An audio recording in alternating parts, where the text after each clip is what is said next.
não se move sozinho. Ele conta com mais de 200 milhões de gigantes, como eu e você. Gigantes que saem cedo de casa todos os dias, com força, dedicação, coragem, pelos trilhos, estradas ou aeroportos. Gigantes que não diminuem diante dos desafios, que não têm medo de distâncias. Nem demorando também é os sonhos acontecerem. Por isso, só uma gigante, uma CCR, poderia estar ao lado dos brasileiros no desafio de mover este país. CCR, 25 anos. Mover o Brasil para gigantes.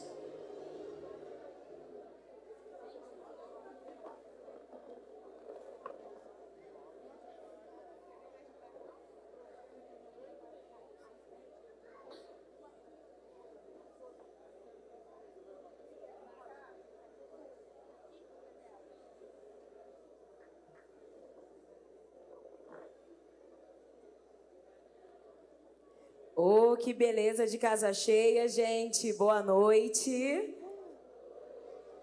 Boa noite, gente. Ai, que bom. Tivemos essa apresentação intensa do Jacques Martial, profunda. Ele que com certeza é um ator renomado, está profundamente habilitado. You saw this wonderful performance. Jacques Martial is such a... But to be in a space where the bodies look like us, we feel at home. So this really gives fluidity, more intimacy, and I think that this is space that we want and enjoy reproducing with more authenticity, where we can see ourselves in the other and the other can see in us. So let's go to another panel. It has an international participation. So for you that's going to follow this panel, please take your earphones for the simultaneous translation, the devices for the simultaneous translation.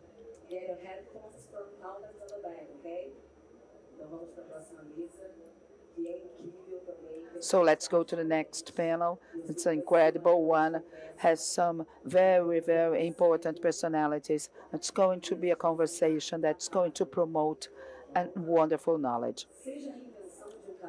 Being the redemption of the Brazilian Afro-Brazilian path, or the symbolisms of bodies in movement, to be quilombo or quilombist means to be a black being seen by himself or herself. For the dignity and freedom we look for. Beatriz Nascimento unites with Abdias Nascimento, in which the anniversary is being celebrated. The participants of this panel is Camille Monanda, Vilma Reis, and Katsua Ribeiro. Meleke Chasanti, welcome.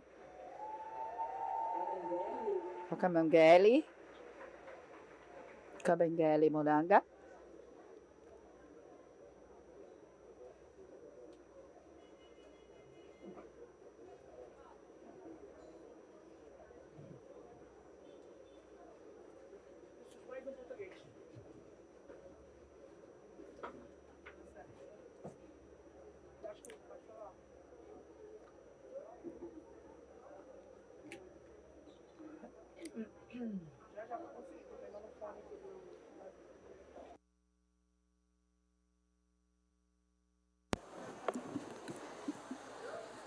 Oi.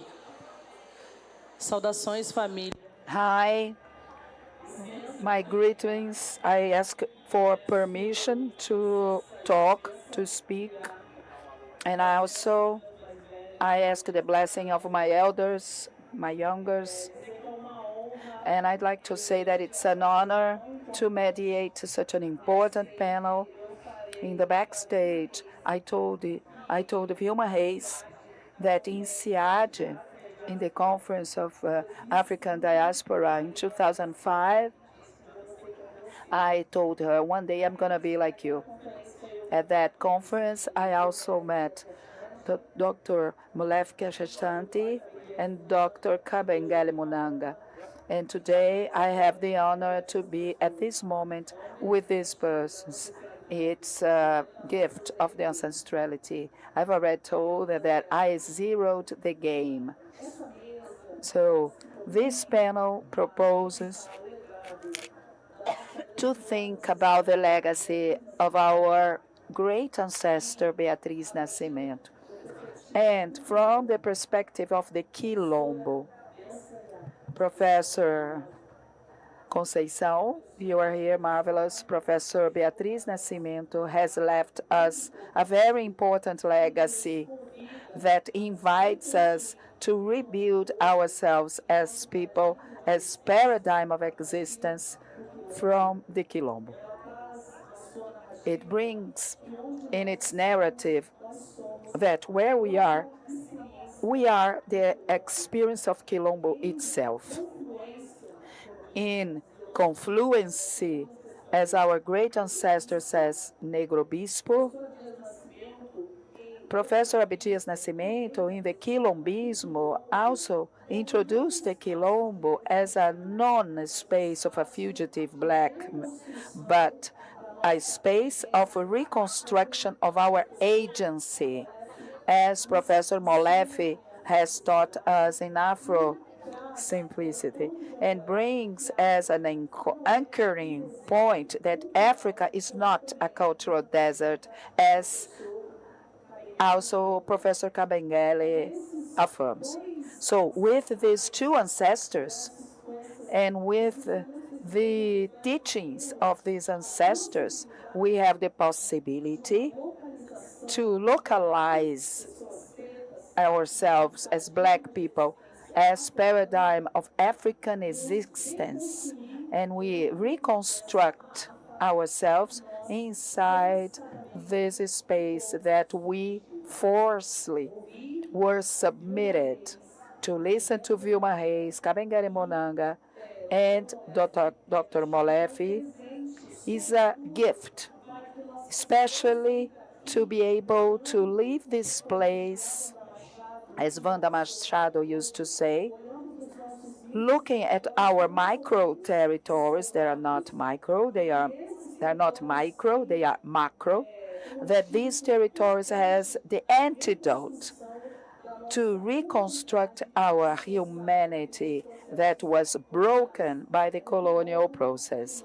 It's in the quilombo that we have the opportunity. Quilombo is not only a space. We are quilombo. Where I am quilombo. I was born and raised in a quilombo in Rio Grande do Sul. But this can be extended to all black people. That brings in the center of the ancestrality the roots of the quilombo. So I'm going to start with Professor Vilma Reis. You decided to start with me? Yes. Yes, because we are the matriarchal legacy of our ancestors. So I'm an African feminist, womanist. I'm very happy to have been called to think this concept. So I invite Professor Vilma Reis to bring us a little bit of the topic of our panel, and that from this exchange, we can leave this place looking at our culture, that is our immunological system, our culture. Please, Professor Vilma Reis, the floor is yours. Okay, I have to organize my papers. Just a minute.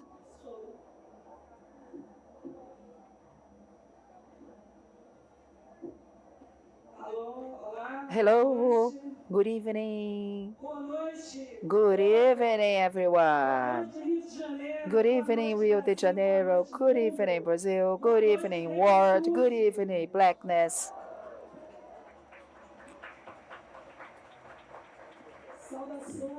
Greetings. I'm asking the permission, I'm asking a go and license to speak on this earth. For the ones that are following in different ways, my name is Vilma Reis. I'm a black woman. I have a black skin. I'm from Bahia, Salvador. I'm from the Cobre Terreiro. I'm a Candomblé woman. for the ones that are following in different ways. I am wearing some clear colors, white and orange, and also with my Orisha necklace, with my dreads on my head, and all of this is us in this world that moves. Greetings to Professor Malefi Ashanti. Greetings to Professor, a colleague of long time, Kabenleg Monanga, and greetings to Katyusha and all that are here in the audience that has so many people that supports us in the battle. Conceição Evaristo, Fernanda Felisberto, Janaína, Movimento, and many other people. I'd like to open this panel greeting what has always been part of Beatriz Nascimento's and Abdias Nascimento struggles. Our greetings to the family, to the families of Agatha Felix, the families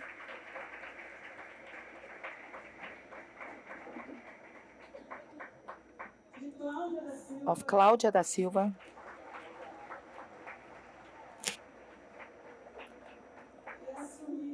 and the families of Jonathan Lima, son of Ana Paula Oliveira.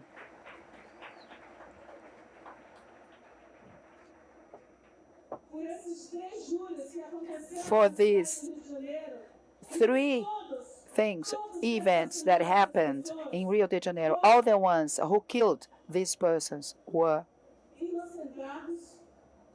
considered innocent.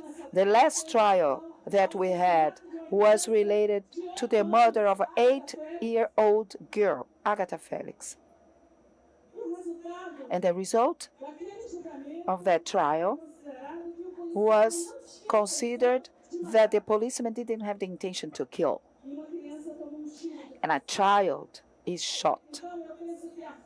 So I think that Flupi, with the strength that Flupi has, is for us honoring Beatriz Nascimento and Abdias Nascimento, is a space to remember what hurts us at this moment. As in Gaza, as well as mothers and children from Palestine, we are here every day with a line of small coffins in front of us. And we must be courageous. What brings us here is the courage. And it's with this courage that we need to move forward side by side and to understand what's the sense of a leadership like the one of Abdias Nascimento and leadership like Beatriz Nascimento. Now, starting our panel here, Axé to all of us.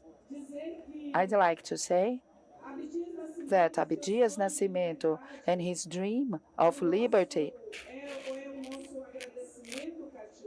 which is our thanks and gratitude, goes to, and today we honor and celebrate the moment in which Brazil prepares to have on November 20th, for the first time in a black majority country, to celebrate the first national holiday, November 20th, a National Day of Black Awareness. Thank you, Abdias Nascimento, Lélia Gonzalez, Beatriz Nascimento, for teaching us the way back to Palmares.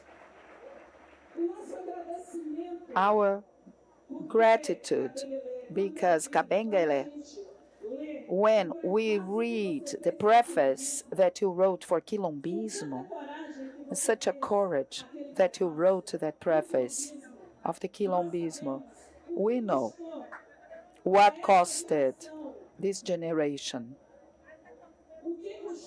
what costed to Abdias Nascimento And we know 1949, in the city of Rio de Janeiro, a black man has faced a policeman and asked him if it was a crime to be a black person. Who had the courage to do this in 1949? It was Abdias Nascimento, our gratitude, Elisa Osiris, Awibe Afro, for keeping the memory of Abdias Nascimento. For us to know what the poet Oliveira Silveira said, right, Conceição?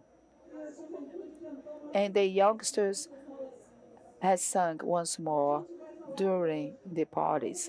And we are going to say here together, even if they deny you your history, even if they deny you your history, I will not forget you, my people. If Palmares doesn't exist anymore, we will do Palmares again.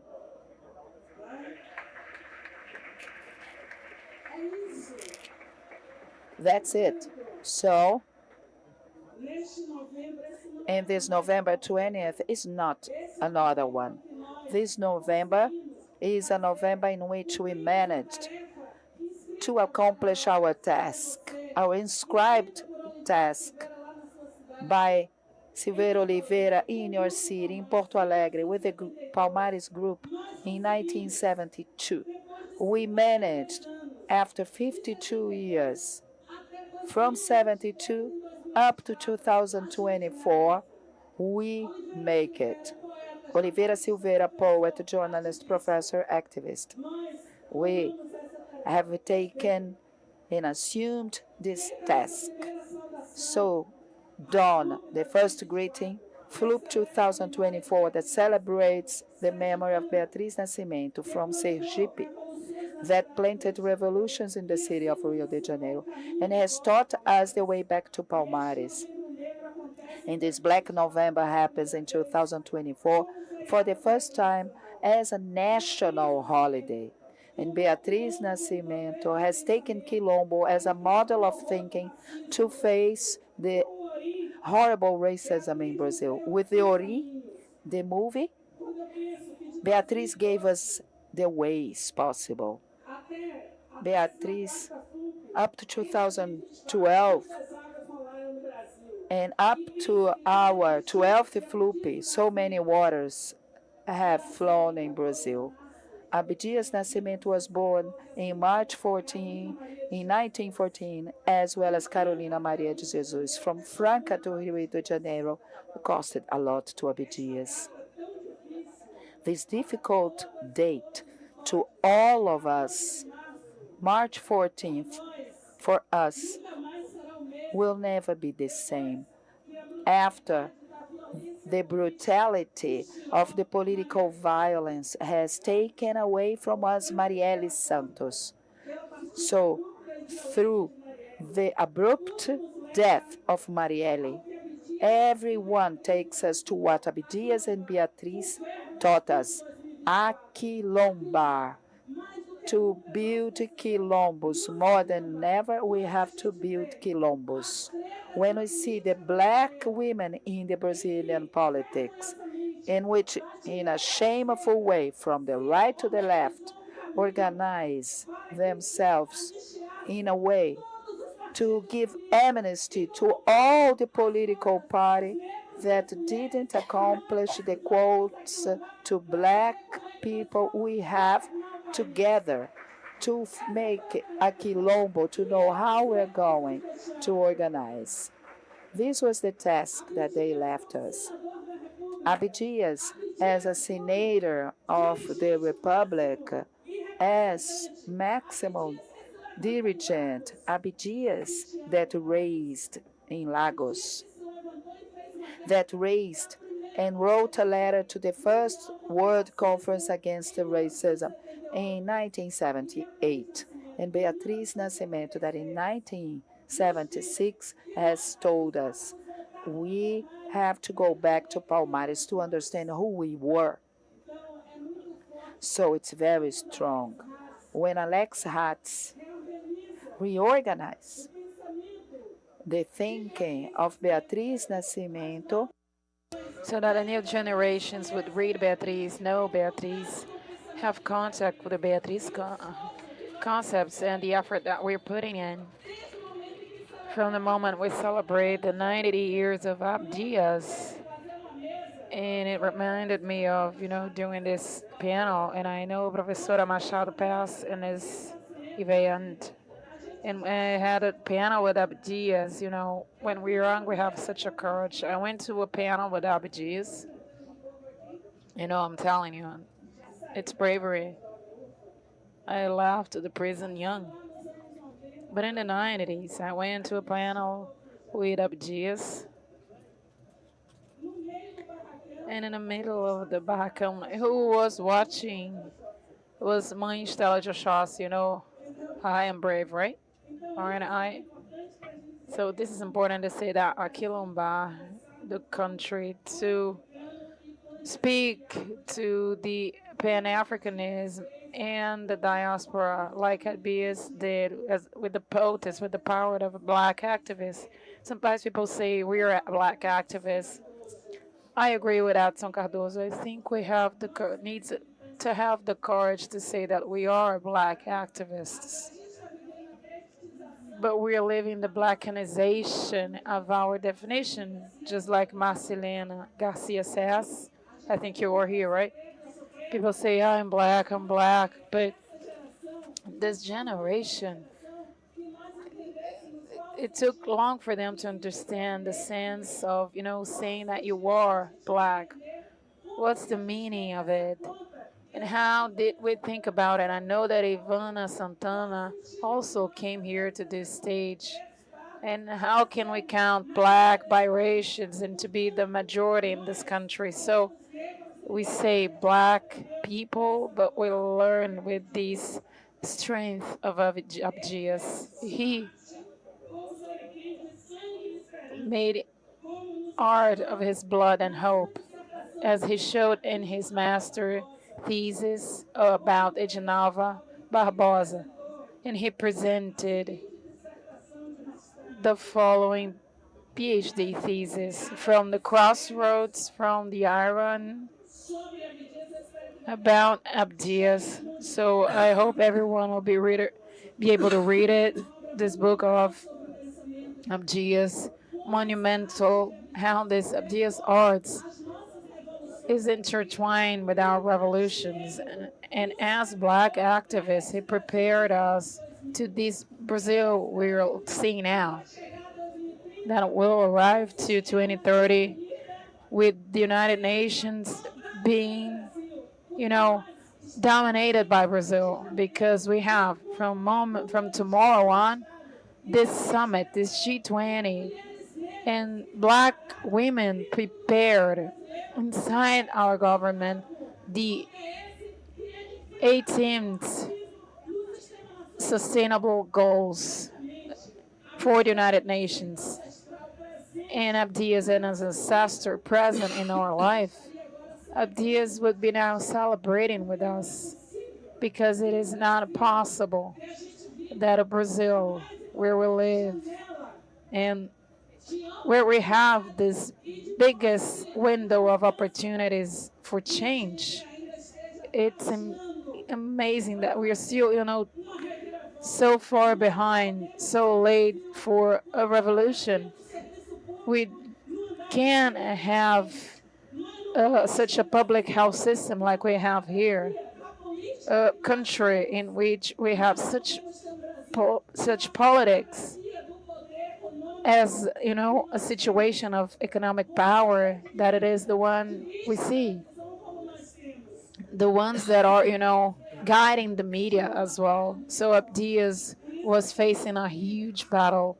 He's fighting a very severe battle. And it is not a coincidence that we claim for two ancestors, such as Beatriz Nascimento, when she summed us to this revolution, when Beatriz invited us. Imagine a woman that was a victim of a feminicide situation, that in 1985 in Rio de Janeiro was trying to help a woman that was being beaten And this woman was brutally murdered in the city of Rio. It's important for us to understand that this historian from Sergipe, this woman that told to a whole generation that we could be whatever we wanted it to be, just as Lélia Gonçalves, Luisa Bairros, Beatriz Nascimento gave us all we needed. She said that, and I look at you, I'm going to look to you now because I'm going to ask you about our timing. No, you are our mediator, and we cannot, be opposed to you. You still have 5 minutes. I knew. So I think that Abdias, with his revolutionary presence in a national congress as a senator in this literary festival that came up, that started to happen 1 year after his death, and he has always said that we don't die, we don't die, we celebrate our ancestors. And that's why I understand that quilombismo and the way to the quilombo proposed by Beatriz Nascimento and the return to the comprehension. And now I want to understand that a social and scientific concept of quilombismo is founded in our practices, in a way is part of our radical political imagination, from starting in a model that we created without any political support, without recurring to other models. We were looking at our own praxis, our secular, our quilombola practice. But at the same time, Abdias, a black man, internationalist, Pan-Africanist, that understood, like all of the Pan-Africanist school, since Du Bois and other one, Marcus Garvey and so many others, he understood the dimension of the societies since the Taínos in Jamaica and the mountains, but also the societies in Maronis and all the black experiences in a context, in an Afro-diaspora context. So for us, based in models towards liberation, brothers and sisters, for our good living, I hope that will be extended to this broader sense of community and experience. And Kabengele, when introducing quilombismo, remembering Conceição Evaristo, he said that he believes that this is what escrevivências mean. I thank you so much for putting together and bringing to this conversation these monumental thoughts. So my greetings to IP Afro, who in 2004 took the exhibition 19 Years of Abdias to Bahia and around the country, sitting and planning these thoughts of Abdias, exercising politics that was like Papaléguas, Rosangelas, there's so many experiences. Nandiala and many others.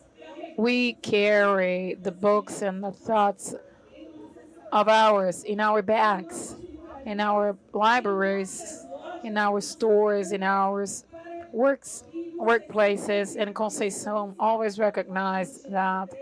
And she was talking to Astrid Fontenelle in TV, the journalist. We spread these thoughts, and we are proud to have been carrying during all life all those books from them. Me, as a professor of UNEB at the Chapada Diamantina, I carried Abdias books with me. I took them to my students. I carried Conceição's books, like we still do carry. And when we carry Maria Alice Franco's PhD thesis, it's because we want our people to, keep this experience alive. The book cannot be an object of, for you to show off. Conceição said about it, now, she said, you have the libraries, I had the kitchens, I had the pans. And we do it, in Submissas Lágrimas de Mulheres, a monumental work. Thank you for writing it to us. And we do it because our time says it is now. We have to act now.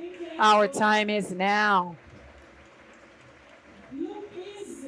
Don't think the lesson that Abdias and Beatriz leave to us is don't think. And it's not up to our generation to act and intercede in the path of those who think that we are identitarians.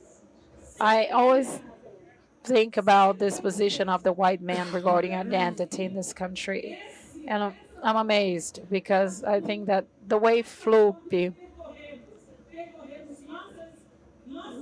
makes us, visit our communities and, occupy certain spaces like Circo Voador. And some time ago in this circle, we intercepted when a certain songwriter from Bahia sang that song about black women's hair. So thank you, Floopy, because you are here in this space with us, because there is no more vigorous movement and powerful than the black movement. We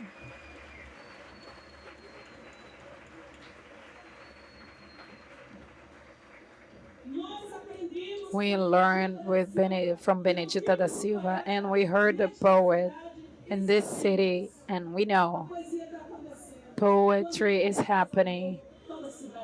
When it arrives to the favela, all the city sings.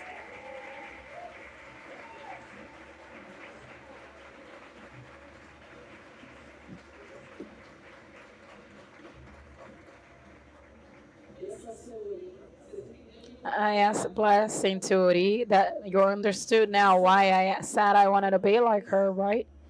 Dr. Vilma Hayes invites us to a very important reflection. I am from a generation that is formed and trained by these people. Vera Lopes, friend of my mother, it's a great woman, Sonia Ribeiro, activist who helped to build the black history of this country. Vilma Hayes invites us, she summons us to return to Palmares, understanding that the return to Palmares is our possibility of non being distracted. We have daily several influences that distract us. This racist state expects this, this distraction from us. And to look to Abdias and understand power, the virtue of Ori, from Beatriz Nascimento, this is to understand that this legacy needs to be alive. I am of a generation that was formed by these people. Vilma Hayes, you said you wouldn't remember. You said you were bold, but we are bold. And in 2005, we invaded SIAD. We tried to talk to you. And she said, first do your homework, stop here. And then after you read all of this and you understood all of this, then you can come back. And at that time, I was 25 years old. I was a police officer in São Paulo. And I felt so honored that I was forged by the iron of these people. And she invites us to think about that our dream of freedom is in our land, our territory, from our own historical experience, for our epicenter of localization.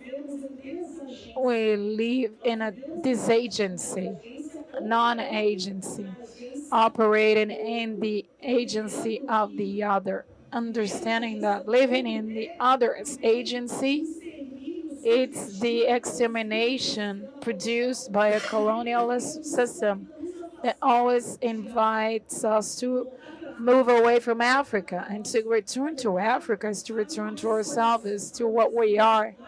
As Marcos Muzia would say, Marcos Muzia Garbi, to return to Africa, not only in a geographical sense, but to go back there inside us.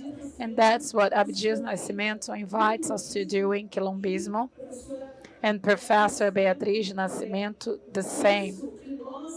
That's why we have to start from ourselves, our historical experiences of our women, because they try to bury us, right? But they forgot that we're seeds. These seeds are like baobab seeds, strong, because it's seeds of our ancestors.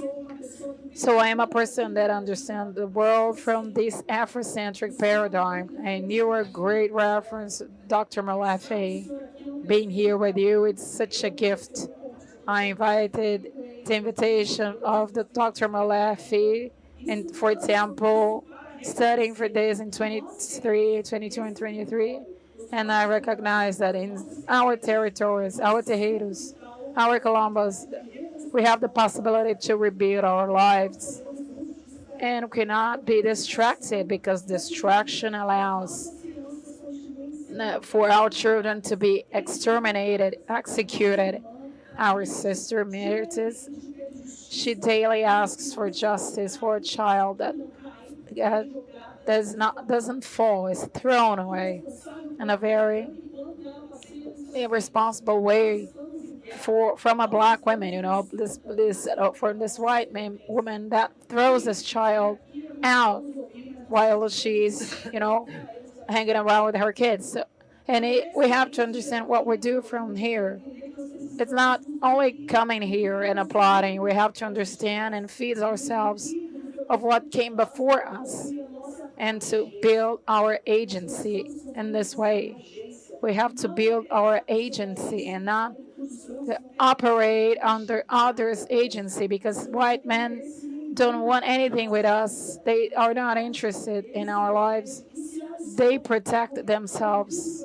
And as Abdias says, the genocide of black population in this country is a constant reality, and we need to be vigilant every time. To go back to the Colombo is to go back to what we are. And if we are Colombo, will be our epicenter. And in this sense, I would like to invite Professor Malafi Shanti, that will introduce us to a treat, to a documentation of our life, which is Afrocentricity, Africa in the center of our localizations. We need to go back to ourselves, because our freedom will come from us. Please, Doctor.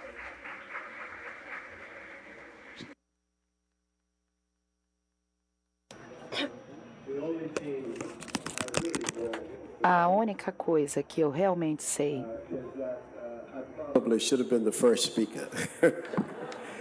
Because coming after Sister Vilma's strong performance, and I am not quite the orator that she is, you may find my speech a little bit dry, but I will start by first acknowledging land and acknowledge the indigenous people of this country. I acknowledge them. I acknowledge their ancestors. I want to acknowledge certainly the African ancestors, and I choose to recognize Abdias Nascimento and Beatriz Nascimento and Layla Gonzalez tonight as ancestors and as people who inspire us even to this day. We give them honor, we hold their names in a great spiritual inspiration and life. I want to also acknowledge the panel tonight, to be on this panel with, giants like Kabengele and Vilma Hayes, and certainly Katusha, who studied Afrocentricity about as much as I have. I'm just really delighted to just be here in the presence of all of you. But I want to start by acknowledging also Imhotep, the first multidimensional human, the builder of the first pyramid, a black man whose name should be on all of our lips, a black man who should be taught in all the schools. There's no reason for us not to know Imhotep, except that we live in societies dominated by white people who only want to talk about their culture. So we have to know Imhotep. Imhotep is before Homer. Imhotep is before Socrates. Imhotep is before Aristotle or Plato. Imhotep, the first multidimensional human, the builder of the first pyramid, an architect, a physician, who was later worshipped as a deity himself. So we have to remember him. We have to also honor Hatshepsut, perhaps one of the greatest leaders of her generation, a woman who not only introduced diplomacy with another African country, Punt, which today is Somalia. Between Kemet and Punt, it was Hatshepsut that introduced that diplomacy, and we need to give honor to her. We need to honor also Zumbi, the great Zumbi.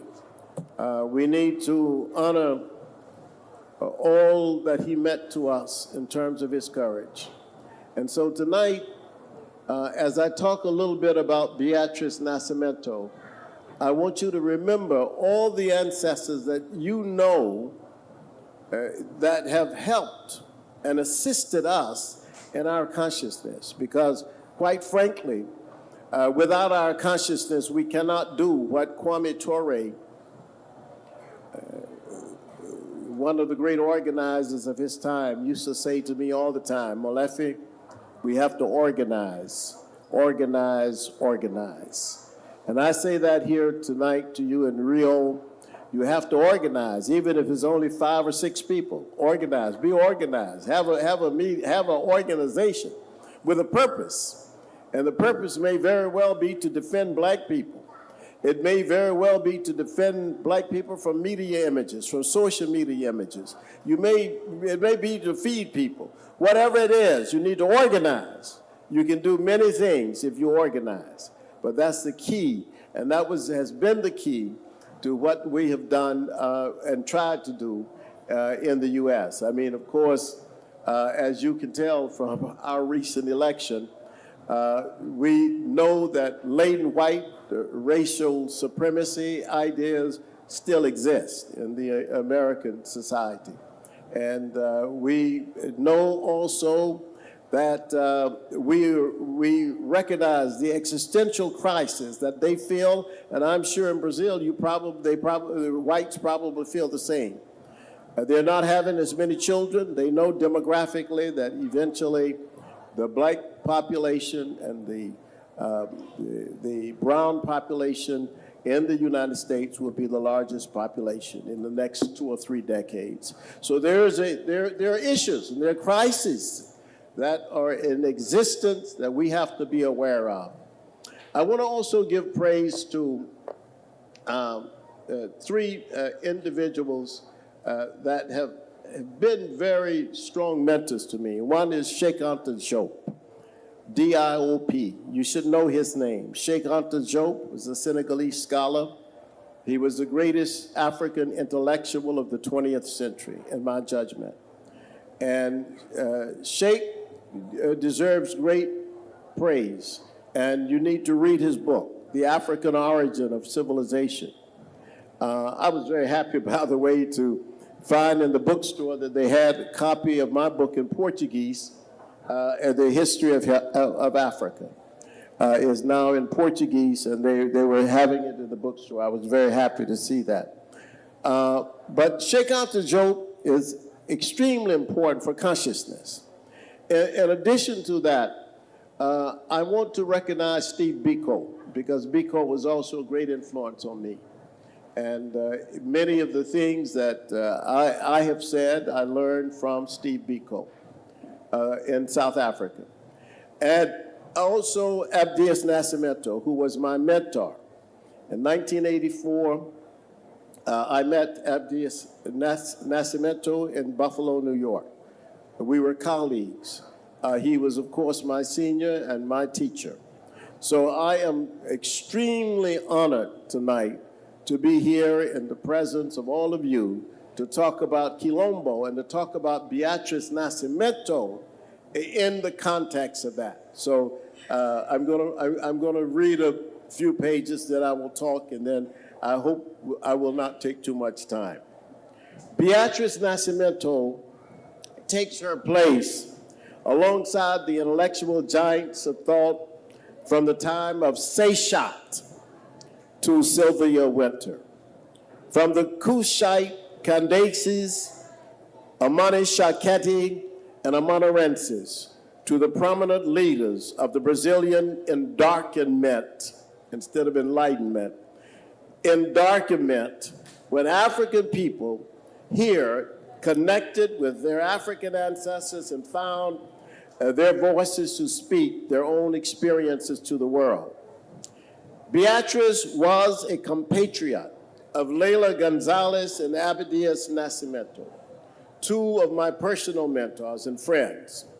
But Beatriz alone, with her deep empirical study in Angola, understood the need to reestablish the organic cultural ties that connect Brazil to Angola. While Gonzalez and Abdias were able to advance their ideas personally in the United States, Beatriz Nascimento was fundamentally wedded to the global South by virtue of her interest and the unfortunate shortness of her expressive life.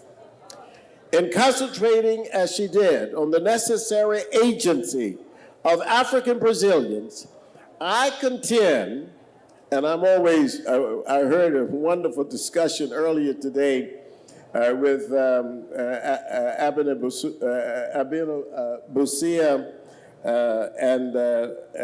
where Abena said that sometimes intellectuals always try to create issues where they can at least debate an issue. And this is my issue tonight. I have come here to be provocative. I contend that Beatriz Nascimento proved herself to be much more an Afrocentrist than a Marxist. This is not to say that she can be divorced from the aims and objectives of the so-called Black radical tradition. I assert, of course, that she was an authentic opener of puzzles and conundrums of color, change, and culture. Beatriz understood what Leila and Abdias also understood. Yet her point of pivot, her place where she took her stand, was the empiricism that came from her work in Angola. She was the cutting edge of an Afrocentric revolution that refocused conversations around the agency of African people and the experiences that had prepared the African Brazilians for liberation of the mind. Although she was influenced by Marxism, she was much more an Afrocentrist because she sought to discover the meaning of African Brazilian life from the standpoint of African culture. Once a person turns toward cultural consciousness, she begins at once to critique all forms of domination. This cultural concept is anathema to many Marxists, but is embraced by Afrocentric ideas like Abdias Nascimento's quilombismo and Leila Gonzalez's Americanity. Beatriz would not be suppressed by the dominating circumstances that had been stamped on Brazilian society through centuries of bondage, discrimination, and oppression. She knew that the quilombo and the favela were structured according to the agency and conditions of the people. On the other hand, and while in exile, Abdias Nascimento was telling me and others in New York that the quilombismo paradigm was the first Brazilian expression of Afrocentric theory. Indeed, Elisa Larkin Nascimento said in her book, in her article, Quilombismo, an African Brazilian orientation to Africology, that quilombismo places the indigenous of Brazil and the preeminent African population at the center of the culture and of their own culture as agents of their lives and owners of their own history. That's fundamental Afrocentricity, that we are ourselves agents. We are not on the periphery of anybody, actually. We act in our own interest, and we act out of our own narratives of history. And there are no historical experiences that are any better for us than those of our own. And there are no lessons that we can learn. There are no lessons that we can learn that are better than the lessons that come out of our own history.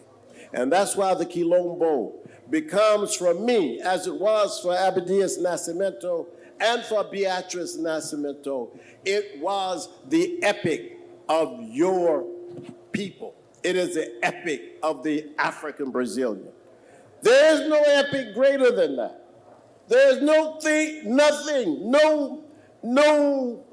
formula that can explain and take into consideration all of the elements of the African Brazilian life greater than the quilombo.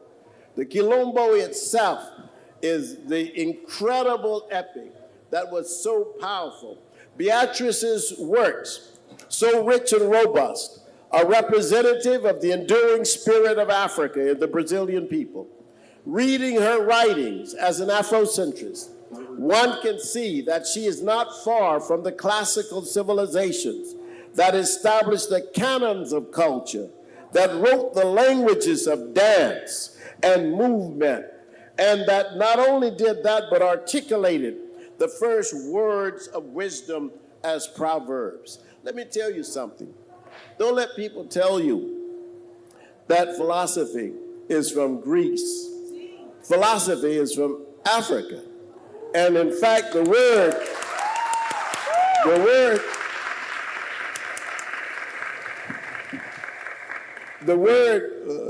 philosophy is very interesting. Philo, we know, has a Greek origin, means lover, or either brother. And Sophia, the Greeks say, means wisdom. But if you look at the dictionary of etymology, it will tell you that there is no such known origin of the word Sophia in the Greek language. So where does this word come from? It comes from Africa. It comes from the word Seba, S-E-B-A, Seba. Seba means wisdom. And Hunter, I heard you. That's my Chicago brother in the audience, right? But anyway, no, it comes. This is the meaning of this. It's a very powerful meaning.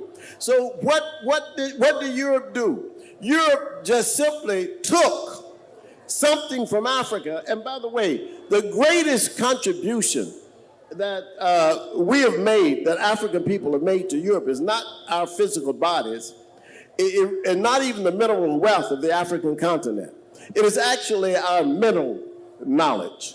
It is the wisdom and the intellectual strength of Africa that has been borrowed and then refurbished and then sold back to us like it's something new. And this is the kind of thing that Beatriz Nascimento understood. And because she understood it, it was clear in her mind that the Angola connection was important. It's not that the Yoruba connection is not important in Brazil. She understood that too.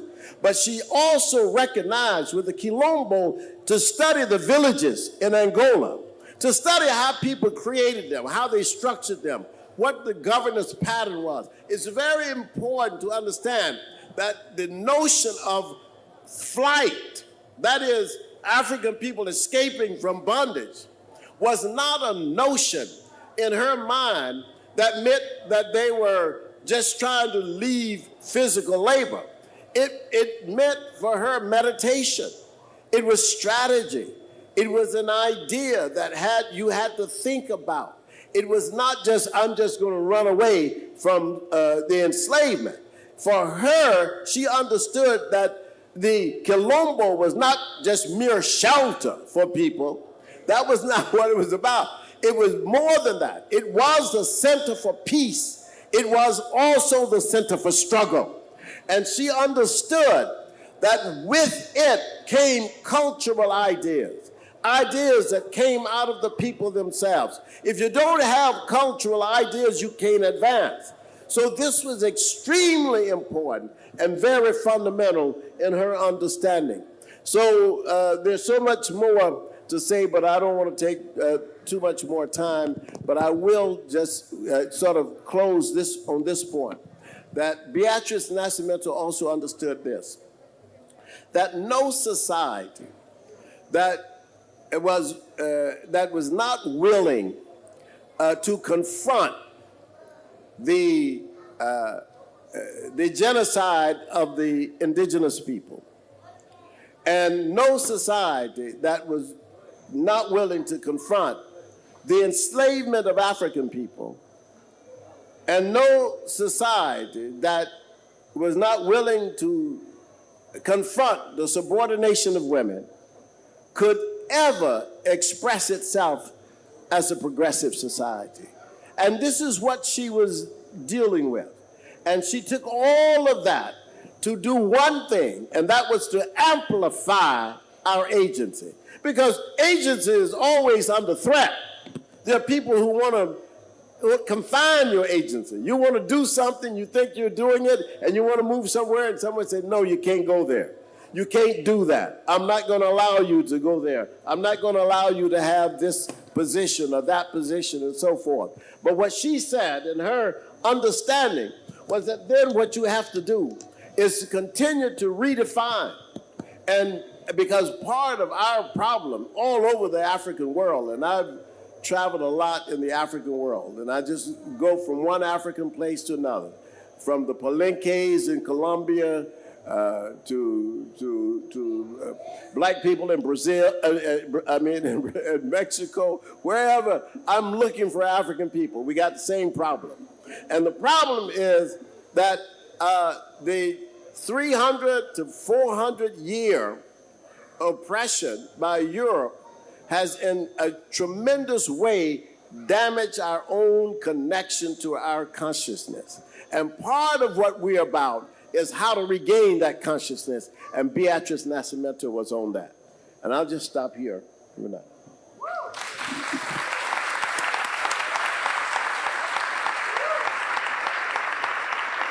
Can I?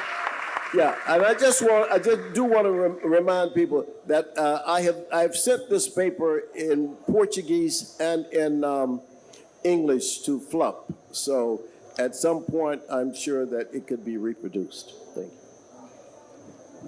you. Woohoo! Thank you, Baba Shanti. Thank you, Baba Shanti. Just a moment, because there is a delay. Professor Babashanti invites us to reconnect to our ancestors, bringing our first multi-genius Imhotep in this article from Professor Ashanti that us from our lab, Rafael João here, studied. He teaches us that the first element that is formed in us as people, as person, given by Ma'at, is the heart. The heart is where our conscience live. During pregnancy, receive a drop of love from who is, of the womb we are in, and this passes on, in the generations. So we have to activate our ancestors and what we are as an essence. Like Tahotep teaches us, speak Ma'at, do Ma'at, be Ma'at. And be Ma'at is be our co-creation of the construction of our humanity. Reontologically speaking, as Master Jairo Pereira says, Professor Ashanti always brings Beatriz Nascimento as an Afrocentrist because she places Quilombo in the epicenter of our localization and building our agency, because this drop of blood from my mother, my great-grandmother, great-grandmother, and arrived to me and goes on, is alive in every African that was born in this global Africa. Africa is not a cultural desert, and because of it, it lives in us. This sentence is from our great Kabengele Bunambi. And I'm going to pass the floor to Professor Kabengele Munanga, not to conclude, because we never conclude. We are results of our ancestry. We do not invent the wheel. We just preventing it from stop to spin, So this drop was planted in us, and the ancestry seed is alive, and it will spread to our future generations, because our future is in our ancestry. So please, Professor Munanga, give us the honor of this moment.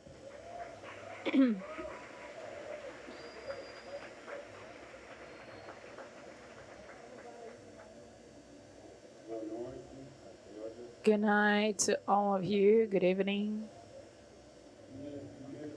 My first words are of a sincere and profound gratitude for this invitation to participate here. About quilombismo, paying tribute to our beloved Beatriz Nascimento and our great brother Abdias Nascimento. I have personal friendship relations with these two. With Beatriz is a relationship that extends to all the family, her sister, brother-in-law, niece Selena, that today is a great professor at the university, rural university. It was my student in the at the São Paulo University. And I consider as a child of mine. I have lots of children of mine in my life. Abdias, from whom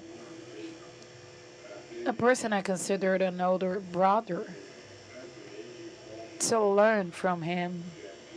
And from Beatriz, they taught me a lot. And I also got closer to Lelia and all of this to learn. And our beloved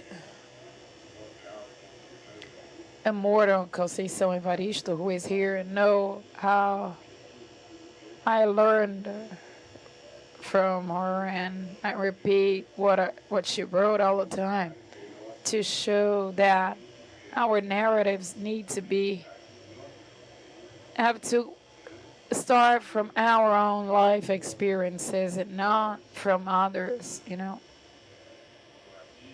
And racism, only the black can express this.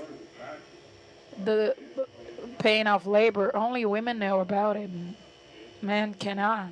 So these narratives have to be considered and are part of the process of the knowledge we build, a pluriversal and decolonial knowledge. It's a great honor to participate in this panel.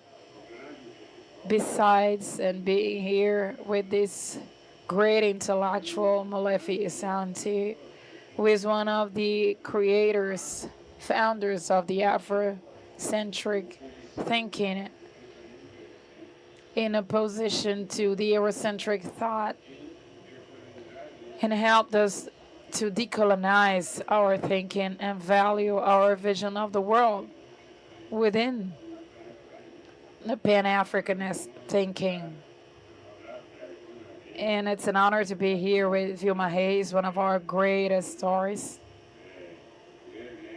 A black woman against racism and fighting for inclusion of black men and women in a Brazilian society. Her speech was so strong that when she ended, I said, I don't have this strength, I cannot reproduce things like her. So I asked myself, what can I say about quilombismo? You have historians, that know it better than me. But the invitation came with such a strength that I could not deny it. So I came to say things that we already know. And I forgot to say that Beatriz Nascimento called me because he could not be here. Abdias' friend Molefi, he apologized, because he would like to be here. He would be here, but he has headache and he cannot be here. So what can I do? Again, I'm going to repeat what was said, what everything already knows about quilombismo. And there are other generations, people that did not read what has been written. And sometimes, some words from other people who have other standpoints can contribute to this intellectual growth. Although we should always be able to learn from our youngers, they have another language, another decolonial language. And say that age taught us, to be wise. There are younger people that are wiser than me, and there are old people like me that are really ignorant. Because what I wrote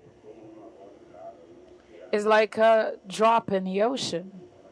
I'm super ignorant, and I am conscious of that. But I'm not ashamed of that too. I'm not ashamed of saying what I think, because although I am ignorant, well, we all know that between the 15th and 19th century, millions of Africans were captured, confined, and deported to the New World through the Atlantic. And they didn't know the reasons why, where they would be going, and how their lives would be. So during this transition, a lot of them died of hunger, abuse, sicknesses before they arrived. Those who arrived were traded as products to agricultures, sugarcane owners, other settlers, and became private property. That's how the slavery started, which is still alive in our memories. The violence initiated during this trip through the Atlantic, with which they were also received upon arrival, didn't leave them any other alternative but to revolt, to be rebels, and organize several ways to resist in a territory that they didn't know if compared to the indigenous populations. The writings and oral stories left to us by some other people tells us that people committed suicide before arriving. Pregnant women would practice abortion not to see their kids subjected to this non-human treatment, and people dying of benzo. These violences could only be confronted by other violence in the opposite sense.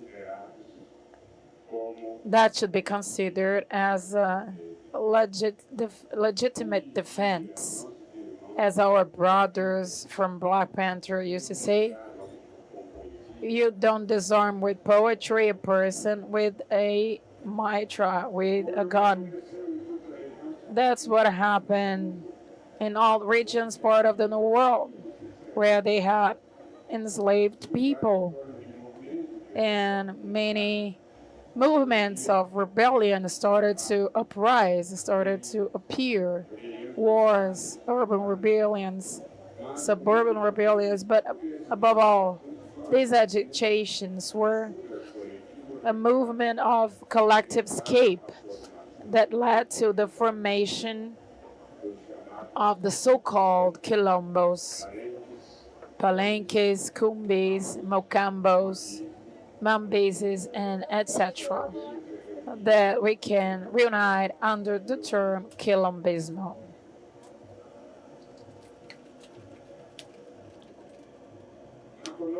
In Colombia, Cuba, Haiti, Peru, Guyana, Brazil, wherever slavery was, those forms appeared as manifestations of rebellion permanently against the system. In Haiti, in Santo Domingo, the slaves escaped to the forest and created this military force that would come to conquer their independence in 1804. The same occurred in Venezuela and Colombia, successive of palenques, of which the most famous ones were São Basilio in the 17th century, guided by Domingo Bior, who proclaimed himself king. And a historian, an American historian, detailed all the rebellions of these slaves in that country, and also in the colonial Guyana and colonial Mexico. The same was observed in Paraná. In Panama, we have a Bayamo, an aggressive leader that put in panic the colonial authorities, the Spanish, and was captured and died in prison in Spain. As we can observe, Moronage in all these countries, or quilombage in Brazil, was a result of the contradictions in the system, structural contradictions.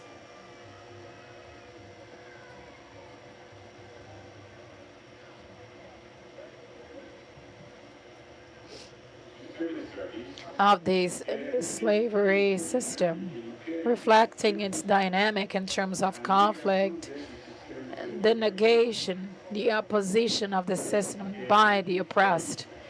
These actions that remind us and open the doors to us to talk about these specifications of the quilombismo yesterday and today. And my proposal is to talk about not only about what quilombagem was, but to describe the space occupied by these Afro descendants from these countries 136 years after the abolition. Compared to all the countries of the diaspora, Brazil has the highest percentage of Africans deported, according to several authors. They represented 40% of the total of 9 million plus that were brought to the New World, 100 times more than the ones who arrived in the United States, more than the double of those who were deported to the Spanish America, which were 18%. The French and British Caribbean received 17% of this total. So this mass of enslaved population did not remain concentrated in one single region, but was distributed proportionally throughout the territory, differently from what happened in other countries or the United States.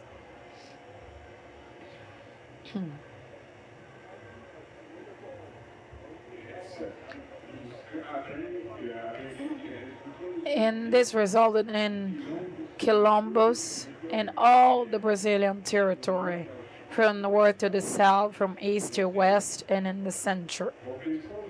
The main objective was to escape from senzalas, where they were maltreated or treated like animals, to survive with dignity. And since they could not survive with the minimum of cultural references that will allow them to produce a subsistence economy and a social life and build unity and cohesion against the common enemy. How could they resist to the oppression without a solid and political organization in the hands of great leadership?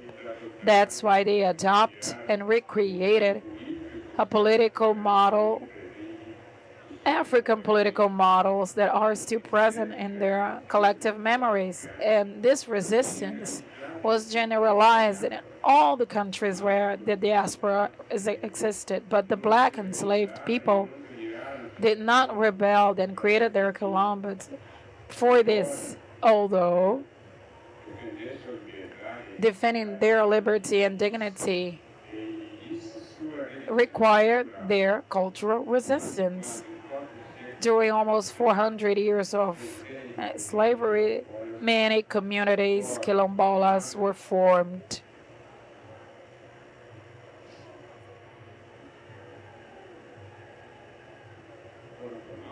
And distributed, as said before, in all the country.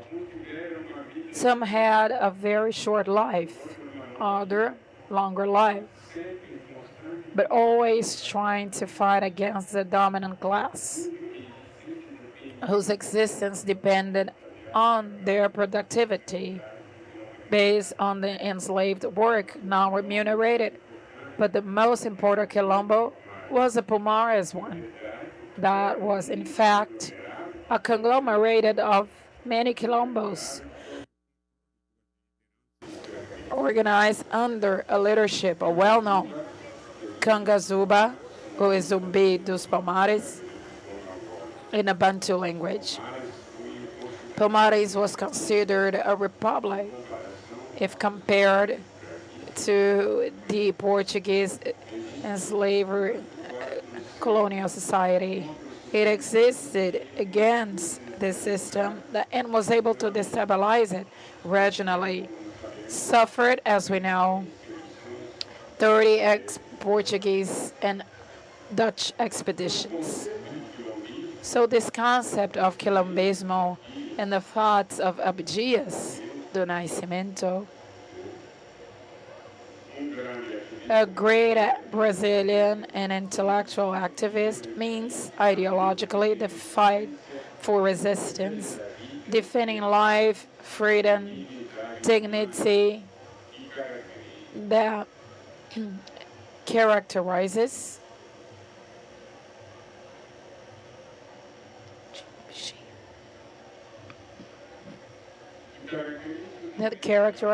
the movements of the diaspora in the world. Quilombis, as QUILOMBISMO says, are like a plague that had no medicine. The more they were destroyed, the more other ones would be created throughout the territory in Brazil. And in this sense, they offer potentialities and dynamism capable to ruin slavery and create elements of permanence in their structure. So to conquer freedom for the black communities started to happen when in 1880 the anti-slavery movement in Brazil was born, composed by several movements in the civil society, journalists, doctors, lawyers, amongst others. And this movement led a vast campaign against and so the total abolition of slavery that was finally granted by the law 3513 called Lei Áurea, signed in May 3rd, 1888 by Princess Isabel. So this important participation for the abolition cannot be minimized. But we have to notice that their speech of compassion towards black people, besides the humanist content, also hid a very political and economic calculation.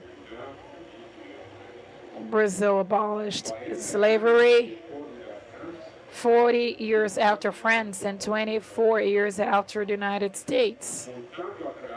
So late, it could have been a more mature abolition with respect to the others.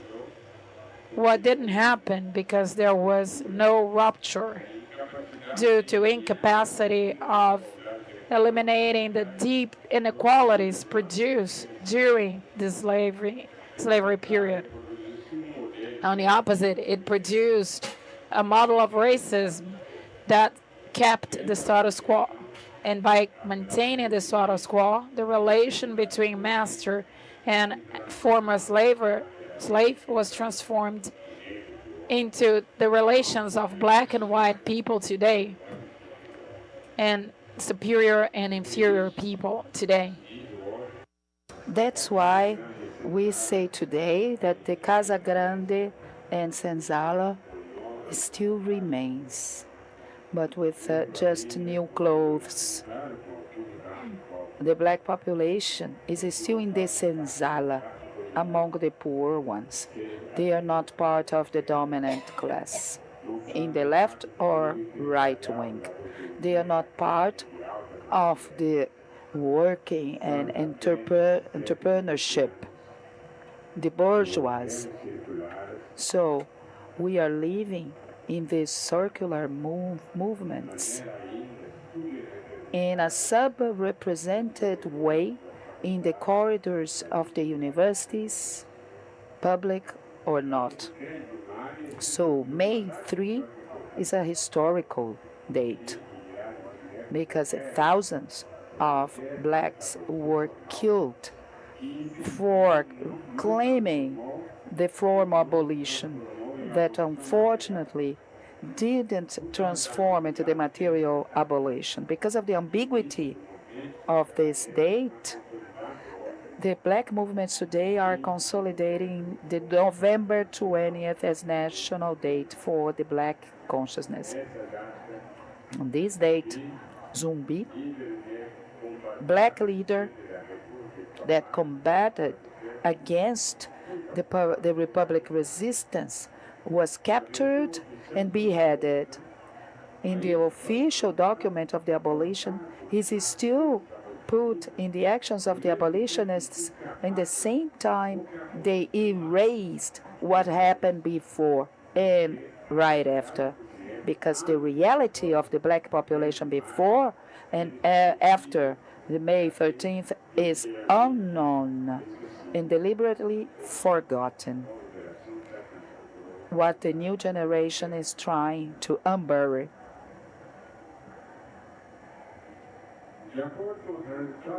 According to the results of the last demographic census of the Brazilian population made in 2018, the Brazilian Institute of Geography and Statistics, the Afro-descendants in Brazil constitute around 57% of the population. That is 120 million Brazilians, what turns Brazil the greatest country with black population in the Americas. Even in relation to the black African, Brazil loses only in relation to Nigeria, that is the most populated country in the Sub-Sahara. But where are these 120 million Afro-Brazilians? Of course, there are black and white, there are poor in all peripheries and slums in all communities. But among the poor, the black is in numbers the poorest. Among the illiterate, they are more numerous. They are in a greater number. The victims of death because of police violence, the black youngsters are the great number. On the field of superior education, university, there is an abyss between white and black. It started to decrease in the last 20 years, thanks to the politics of quotas and other benefits. In all the spheres and sectors of the national life, where the command and responsibility are the executive, legislative, judiciary, the blacks are practically invisible, or better, subrepresented. Besides being less represented in the formal education, their history, identities,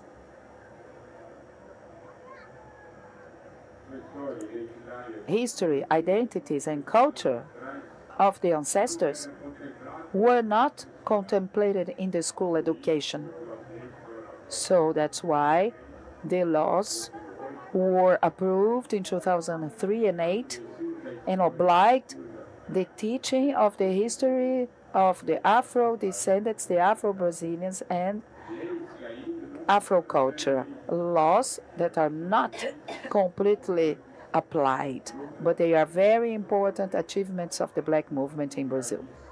As it has been said, if after the signature of the Aurea Law, May 13, 1888, Brazil had started the process of inclusion and had put the black population in the labor market, in the education, the situation of the black population would be completely different. Nothing was done because the free black was abandoned, and the inequalities inherited by the slavery period was deepened, and it was masked by a myth of Brazilian racial democracy. So in the Brazil of today, all the tendencies defend the idea of a new abolition that would come through public policies, adding to a multicultural education, and that the laws regarding anti-racist movements would be implemented.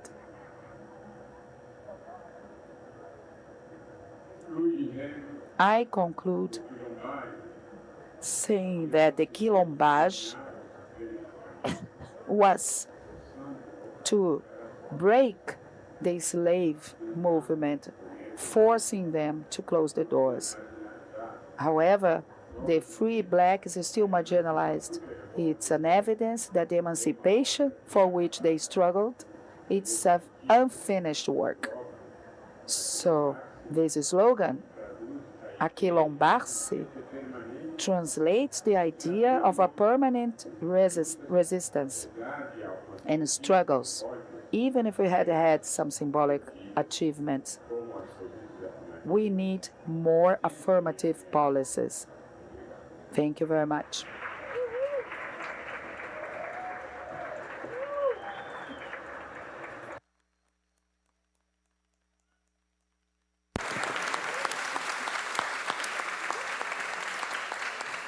Muito obrigada, professor. Thank you very much, Professor Kabengele Munanga. It's always an honor to listen to you and understand the world through your lens and your perspective. I apologize to say that our panel is reaching its end, but it's such a joy and an honor for me to be beside people that formed me.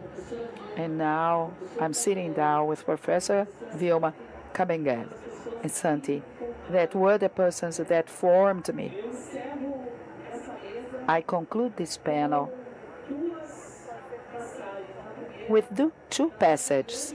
First of all, one of our ancestors, honored by Flupi, feminine as power, who is our Beatriz Nascimento, that tells us, Earth is my quilombo, my space is my quilombo.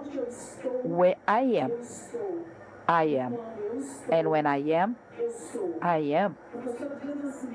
Professor Abdias Nascimento, in the Serra da Barriga, I'm going to try to paraphrase. He makes an ancestral call. He evokes all the orishas. I evoke at this moment the presence of Eshu. My brother Maka is here. In the crossings of life, call Eshu.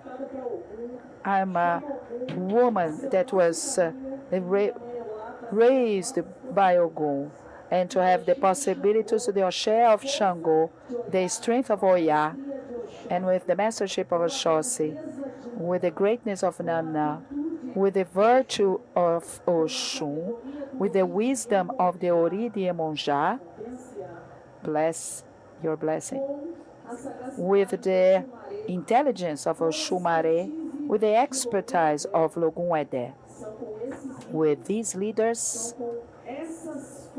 with these forces, that we are going to rebuild our legacy, our ancestral legacy. While our bodies are still impacted, while our blood will be running on this land, there will be no peace. The black struggle will never stop while our people is not free again.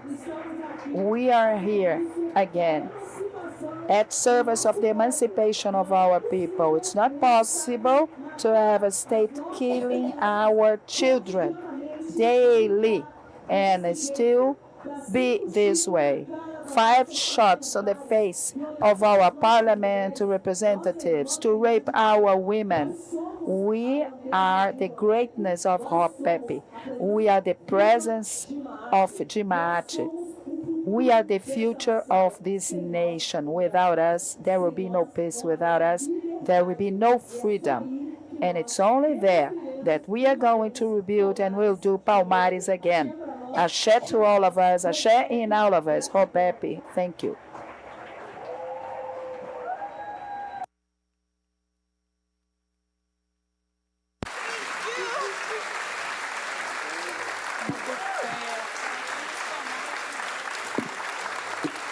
Como diz Vilma Reis, viva as águas!